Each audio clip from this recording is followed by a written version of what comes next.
দর্শক আমন্ত্রণ যমুনা আই ডেস্কে। শুরুতেই জানিয়ে দেব শিরোনামগুলো। আগামী শনিবার অনুষ্ঠিত হবে পোপ ফ্রান্সিসের শেষকৃত্য। চলছে নতুন পোপ নির্বাচনের প্রক্রিয়া। 100 বছরের রীতি মেনে গোপনীয়তার সাথে নির্বাচন করা হবে খ্রিস্টানদের প্রধান ধর্মগুরু। গাজায় আগ্রাসনের বিরুদ্ধে সোচ্চার ছিলেন প্রয়াত পোপ ফ্রান্সিস। ফিলিস্তিন জুড়ে শোক ও প্রার্থনা। অন্যদিকে ইসরায়েলে চলছে পোপের সমালোচনা। সানা সহ ইয়েমেনের বিভিন্ন স্থানে মার্কিন বিমান হামলা চলছেই। বেসামরিক অবস্থানে ক্ষেপণাস্ত্র হামলার ঘটনায় ক্ষুব্ধ স্থানীয়রা।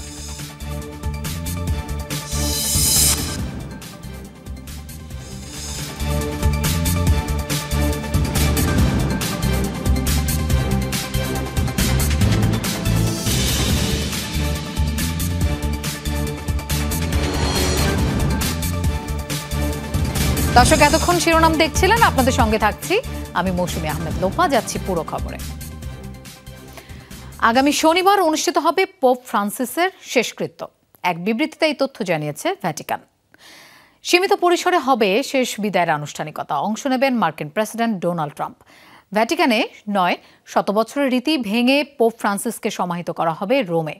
পোপ ফ্রান্সিসের ইচ্ছা অনুযায়ী নেওয়া হয়েছে এই সিদ্ধান্ত। সোমবার ভ্যাটিকান সিটিতে স্থানীয় সময় সকাল 7:35 মৃত্যু হয় ক্যাথলিক খ্রিস্টানদের প্রধান ধর্মগুরু পোপ ফ্রান্সিসের। ভ্যাটিকান জানিয়েছে মস্তিষ্কে রক্তক্ষরণ ও হৃদযন্ত্রের ক্রিয়া বন্ধ হয়ে চিরবিদায় নেন তিনি। পোপ ফ্রান্সিসের মৃত্যুতে শোক জানিয়েছেন বিশ্ব নেতা ও খ্যাতিমান ব্যক্তিত্বরা। বেশ কিছুদিন ধরেই ফুসফুসের রোগে ভুগছিলেন 88 বছর বয়সী পোপ ফ্রান্সিস। 1 মাস চিকিৎসা নেয়ার পর গত 22 মার্চ হাসপাতাল থেকে ছাড়া হয় তাকে।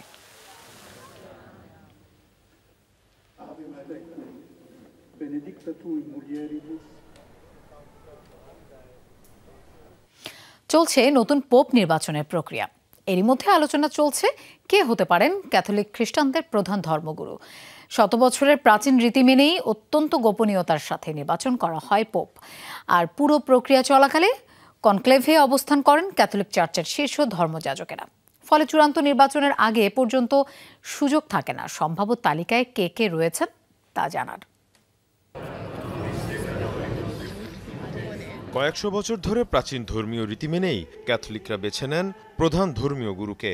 আর এই প্রক্রিয়া গুরুত্বপূর্ণ ভূমিকা রাখেন কলেজ অব কার্ডিনালস নামে পরিচিত ক্যাথলিক চার্চের শীর্ষ ধর্মযাজকেরা। সরাসরি পোপ কর্তৃক নিযুক্ত এই কার্ডিনালদের সকলেই পুরুষ।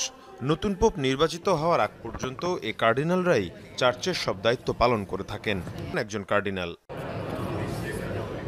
বর্তমানে ভ্যাটিকানে ক্যাথলিক কার্ডিনাল রয়েছেন মোট 252 জন, যাদের মধ্যে নতুন পোপ নির্বাচনে অংশ নিতে পারবেন 135 জন। মীর মুশফিকা হাসান, যমুনা নিউজ। চলমান ইসরায়েলি আগ্রাসনের মধ্যে নিয়মিত গাজার মানুষের খোঁজ নিয়েছেন সদ্যপ্রয়াত পোপ ফ্রান্সিস। প্রায় প্রতিদিন ফোন দিয়েছেন যুদ্ধবিধ্বস্ত উপত্যকার গির্জায়। মৃত্যুর ঠিক আগের দিন শেষ ভাষণেও প্রার্থনা করেছেন ফিলিস্তিনিদের শান্তির জন্য। বরাবরই গাজার পক্ষে সোচ্চার ছিলেন পোপ ফ্রান্সিস, আর সে কারণেই দুর্নাম কুড়িয়েছেন ইহুদি বিদ্বেষী হিসেবে। পোপের মৃত্যুতে গাজাবাসী সহ ফিলিস্তিনরা যখন প্রার্থনা করছেন, ইসরায়েলে চলছে পোপের সমালোচনা। ইস্টার সানডেতে সেন্ট পিটার্স ব্যাসিলিকার ব্যালকনি থেকে ভক্তদের উদ্দেশ্যে পোপ ফ্রান্সিসের দেয়া শেষ ভাষণ। মৃত্যুর একদিন আগে দেয়া সেই বার্তায়ও ছিল গাজার মানুষের জন্য প্রার্থনা, উপত্যকায় যুদ্ধবিরতির আহ্বান আর দুর্দশাগ্রস্ত ফিলিস্তিনিদের প্রতি সমবেদনা। পোপের মৃত্যুর পর গাজার গির্জার 2 যাজকের সাথে এই ভিডিও কল প্রকাশ করেছে ভ্যাটিকান নিউজ। মৃত্যুর 2 দিন আগে শনিবার সন্ধ্যার কথোপকথনের দৃশ্য। কেমন আছেন, খাদ্য সংকটের মাঝে ফিলিস্তিনিরা কি খাচ্ছেন, এসব প্রশ্ন করেন প্রয়াত পোপ ফ্রান্সিস। কুশল বিনিময়ের পাশাপাশি হাসি ঠাট্টাও করেন। গাজার হলি ফ্যামিলি চার্চের যাজক ফাদার গ্যাব্রিয়েল জানান, 1.5 বছর ধরে প্রায় প্রতি সন্ধ্যায় তাদের খোঁজ খবর নিয়েছেন পোপ। তিনি আমাদের কৃতিত্বের ছায়া দিয়েছিলেন। সব কাজের মধ্যেও 1.5 বছর ধরে নিয়মিত আমাদের ফোন করেছেন, শান্তির জন্য প্রার্থনা করেছেন, গাজার মানুষ সহ সব ফিলিস্তিনির জন্য প্রার্থনা করেছেন।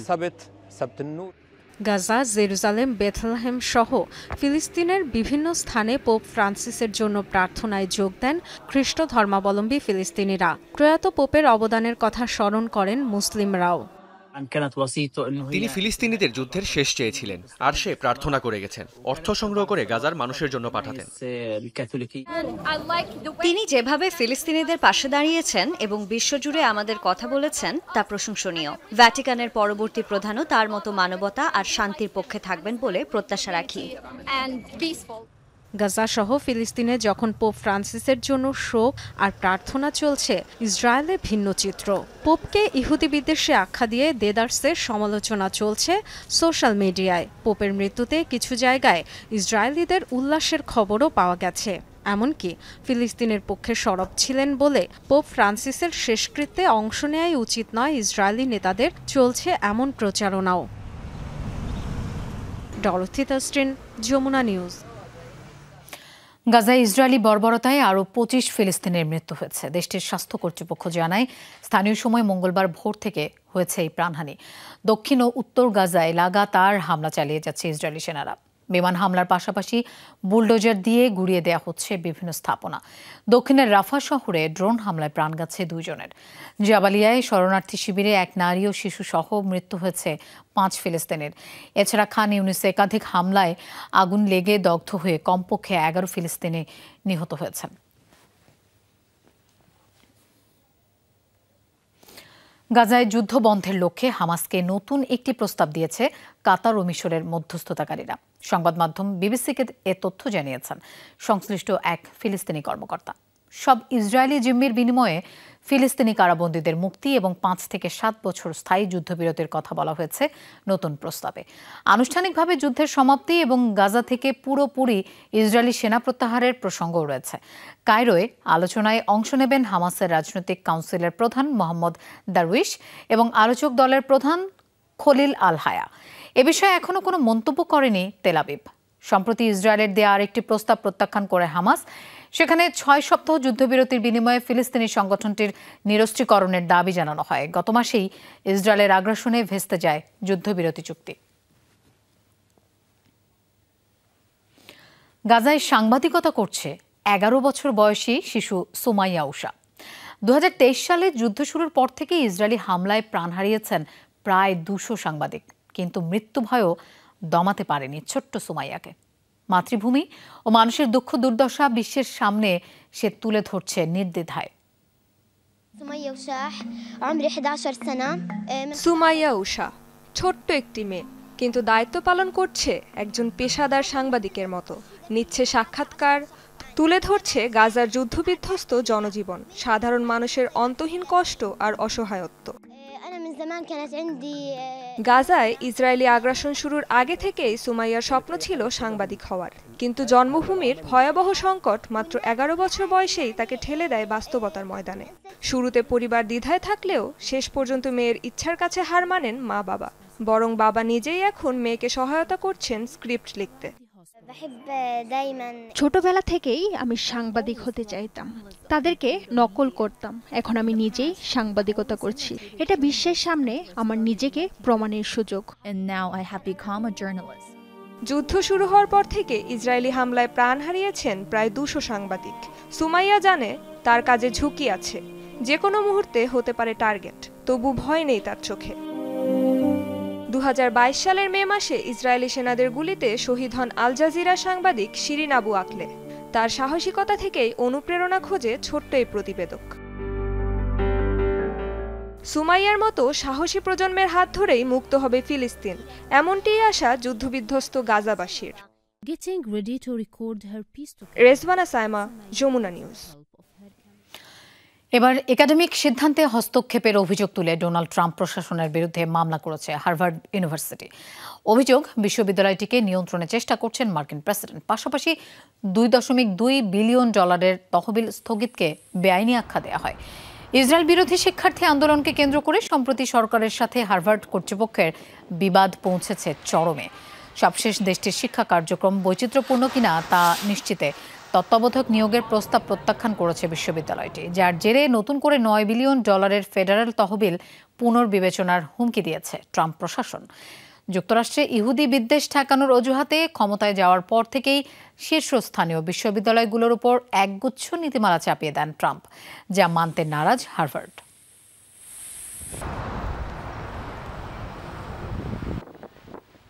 ইসরায়েলে ক্রমেই তীব্র হচ্ছে সরকার বিরোধী বিক্ষোভ। সোমবারও তেল আবিব জুড়ে আন্দোলন করেছে শত শত ইসরায়েলি। তাদের দাবি প্রধানমন্ত্রী বেনিয়ামিন নেতানিয়াহুর পদত্যাগ, পাশাপাশি জিম্মি মুক্তি ও যুদ্ধবিরতি চুক্তির দাবি তোলেন বিক্ষোভকারীরা। এ সময় সড়ক থেকে বিক্ষোভকারীদের জোর করে সরিয়ে দেওয়ার চেষ্টা করে নিরাপত্তা বাহিনী। পরে পুলিশের সাথে হয় সংঘর্ষ। গাজায় আগ্রাসন শুরুর পর থেকেই বিক্ষোভ হচ্ছে ইসরায়েলে। প্রথমে জিম্মিদের মুক্তির দাবিতে সাধারণ ইসরায়েলিরা সড়কে সড়কে অবস্থান নিলেও এখন তার রূপ নিয়েছে সরকার বিরোধী আন্দোলনে।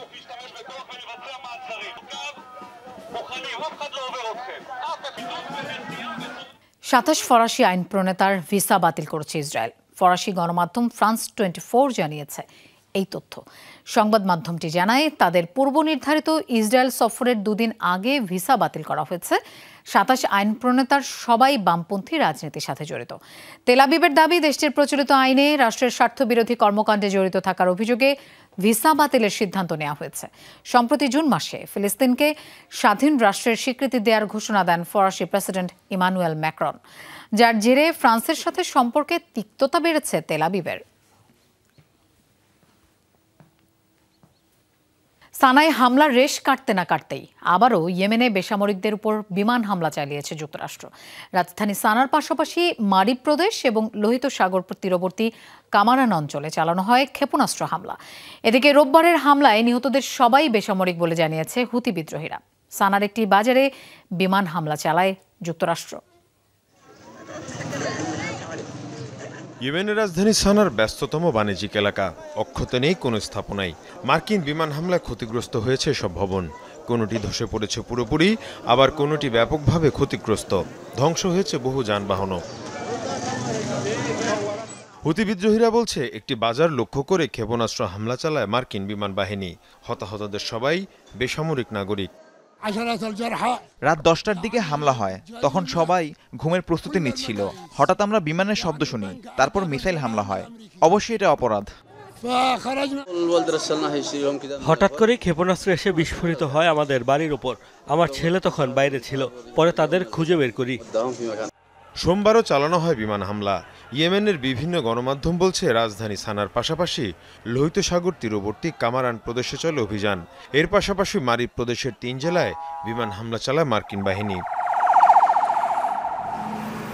আন্তর্জাতিক বিভিন্ন গণমাধ্যম বলছে, গেল 1 মাসে মার্কিন হামলায় অন্তত 500 হুতি সদস্য নিহত হয়েছেন। মীর মুশফিকা হাসান, যমুনা নিউজ। পবিত্র আল-আকসা মসজিদ ধ্বংসের এআই ভিডিও নিয়ে চলছে তোলপাড়। সম্প্রতি একটি উগ্র ডানপন্থী ইসরায়েলি গোষ্ঠী ওই ভিডিও প্রচার করে। কৃত্রিম বুদ্ধিমত্তা ব্যবহার করে তৈরি করা হয় ভিডিওটি, যাতে দেখা যায় পুরোপুরি ধ্বংস হয়ে যাচ্ছে আল-আকসা মসজিদ। তার জায়গায় থার্ড টেম্পল নির্মাণের চিত্র তুলে ধরা হয়েছে। এই ইস্যুতে এবার প্রতিক্রিয়া জানিয়েছে বিভিন্ন আরব দেশ। সতর্কতা জানিয়ে কাতার বলছে, এই উস্কানি অধিকৃত ফিলিস্তিনি অঞ্চলে সহিংসতা আরও বাড়িয়ে তুলবে। অন্যদিকে ইসরায়েলের এমন কর্মকাণ্ডের তীব্র নিন্দা জানিয়েছে ফিলিস্তিনি কর্তৃপক্ষ।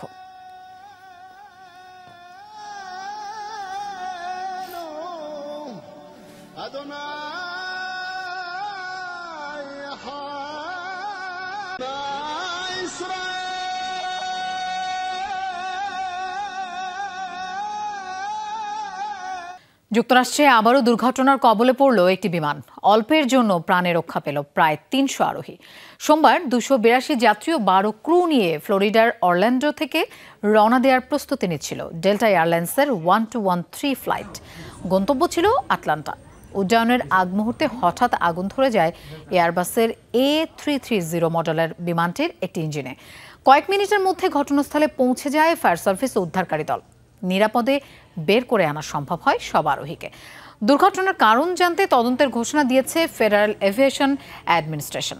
সম্প্রতি বেশ কয়েকটি বড় ধরনের বিমান দুর্ঘটনার শিকার হয়েছে মার্কিন এয়ারলাইন্সের বিমান। গত জানুয়ারিতে ওয়াশিংটনে যাত্রীবাহী বিমান ও সামরিক হেলিকপ্টারের সংঘর্ষে নিহত হয় 67 জন।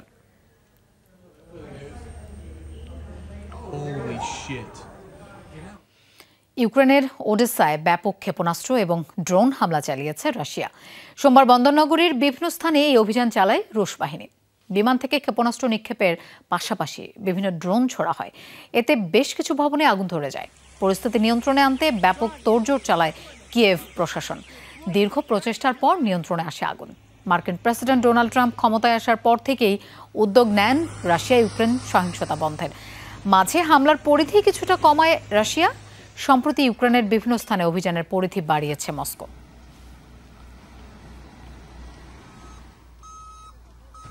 গোপন তথ্য ফাঁস করার পরও প্রতিরক্ষা মন্ত্রীকে সমর্থন জানালেন মার্কিন president Donald Trump. Signal group চ্যাটে ইয়েমেনের হুতি বিদ্রোহীদের বিরুদ্ধে হামলার তথ্য শেয়ারের পুনরাবৃত্তির পরও প্রতিরক্ষা মন্ত্রী পিটার হেগসেথকে সমর্থন দিয়ে যাওয়ার কথা জানান ট্রাম্প। মার্কিন প্রেসিডেন্ট বলেন, হেগসেথ যথেষ্ট ভালো কাজ করছেন। গেল 15 মার্চ হুতিদের লক্ষ্য করে মার্কিন বাহিনী যে হামলা শুরু করেছিল তার তথ্য আগেই সিগন্যাল চ্যাটে ফাঁস করেন হেগসেথ। এরপর ব্যক্তিগত গ্রুপ চ্যাটে আবারও ওই তথ্য ফাঁস করেন তিনি। এ নিয়ে ওঠে সমালোচনার ঝড়।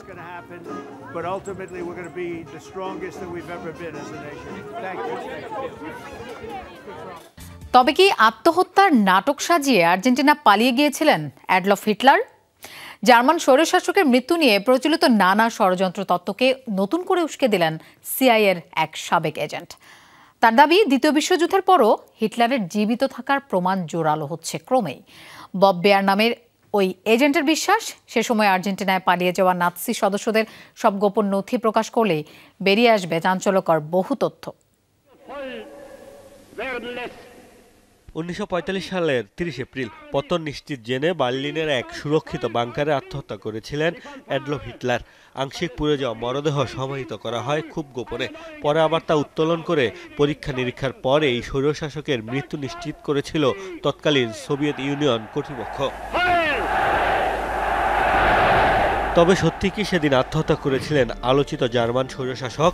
এত বছর পরও নানা ষড়যন্ত্র তত্ত্বের কারণে স্পষ্ট হয়নি হিটলারের মৃত্যু রহস্য। সবচেয়ে বেশি প্রচলিত যে গুঞ্জন তা হচ্ছে সে সময় আর্জেন্টিনা পালিয়ে গিয়েছিলেন তিনি। বিভিন্ন মার্কিন গণমাধ্যমে প্রকাশিত গোয়েন্দা সংস্থা সিআইএর এক নথিতে দেখা যায়, মৃত্যুর পরও অন্তত 10 বছর হিটলারের খোঁজে দক্ষিণ আমেরিকায় গোপন অভিযান চালিয়েছিল গোয়েন্দারা। অর্থাৎ তার মৃত্যু নিয়ে সংশয় ছিল খোদ যুক্তরাষ্ট্রেরও। এছাড়া বিভিন্ন সময় হিটলারের মৃত্যু নিয়ে সন্দেহ প্রকাশ করেছেন আরও অনেকেই। আত্মহত্যা নাটক সাজিয়ে হিটলারের পালিয়ে যাওয়ার গুঞ্জন আরও একবার নতুন করে উস্কে দিলেন সিআইএর সাবেক এজেন্ট বব বেয়ার। তার দাবি, হিটলারের পালিয়ে যাওয়ার পক্ষে জোরালো তথ্য প্রমাণ রয়েছে। ব্রিটিশ সংবাদ মাধ্যম ডেইলি মেইলকে দেয়া সাক্ষাৎকারে তিনি দাবি করেন, মৃত্যুর খবর ছড়িয়ে আর্জেন্টিনায় আশ্রয় নিয়ে ঘনিষ্ঠ অনুসারীদের সাথে নাৎসি সাম্রাজ্যকে পুনরুজ্জীবিত করার চেষ্টা করেছিলেন হিটলার। ধারণা করা হয় দ্বিতীয় বিশ্বযুদ্ধের পর 5000-এর বেশি নাৎসি সদস্য আশ্রয় নিয়েছিল আর্জেন্টিনায়। সম্প্রতি দেশটিতে আশ্রয় নেওয়া হিটলারের সমর্থকদের সব গোপন নথি প্রকাশের ঘোষণা দিয়েছে সরকার।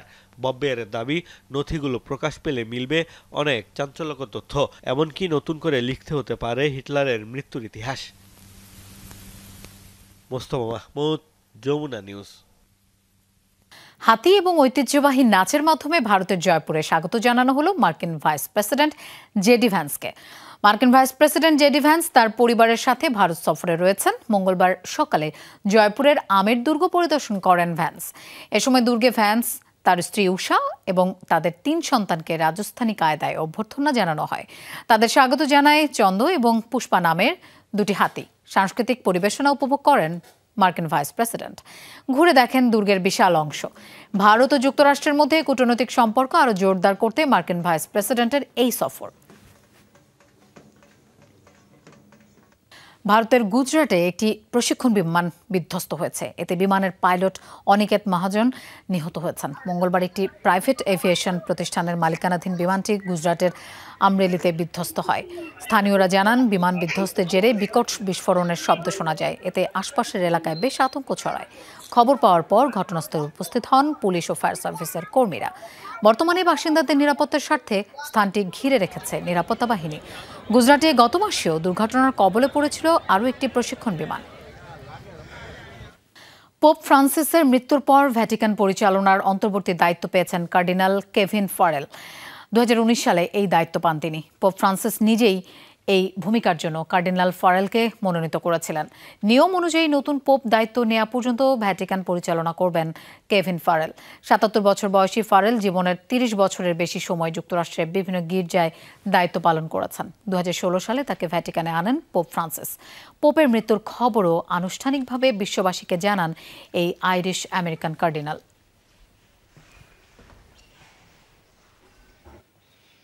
দর্শক, এই ছিল যমুনা আই ডেস্কে। আর এতক্ষণ সাথে থাকার জন্য ধন্যবাদ সবাইকে।